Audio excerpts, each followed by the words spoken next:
Welcome to our channel. Today we how to activate Google Ads scripts for automated bidding improvements step by step clearly.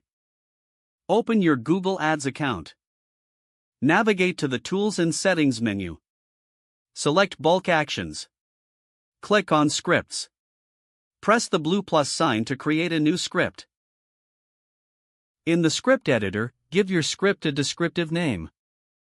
Start by entering the necessary code for automated bidding improvements. To find sample scripts, visit the Google Ads scripts documentation page. Copy the script that suits your needs. Paste the script into the editor. Review the code for any necessary adjustments based on your campaign settings. Save the script to ensure your changes are stored. Use the preview option to test the script's functionality. Check for any errors and debug if necessary. Once confirmed, click Authorize to grant the script access to your account. Select the frequency of how often you want the script to run. Click on Save to finalize your schedule. Your Google Ads script is now activated for automated bidding improvements. Monitor the performance regularly to assess the effectiveness of your bidding strategy. If the page does not load, refresh the browser or try again in a private or incognito window. Make sure you are using the correct email address, then retype it carefully to avoid small typos. If your password is not accepted, use the reset option and create a new strong password you can remember.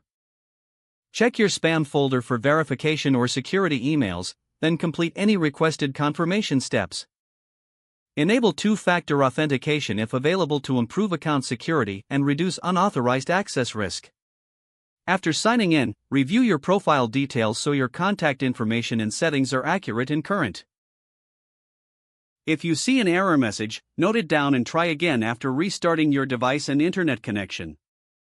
Log out when you finish, especially on shared devices, to keep your account and payment information secure. If the page does not load, refresh the browser or try again in a private or incognito window. Make sure you are using the correct email address, then retype it carefully to avoid small typos. If your password is not accepted, use the reset option and create a new strong password you can remember. Don't forget to like this video and subscribe to our channel for more step-by-step tech guides.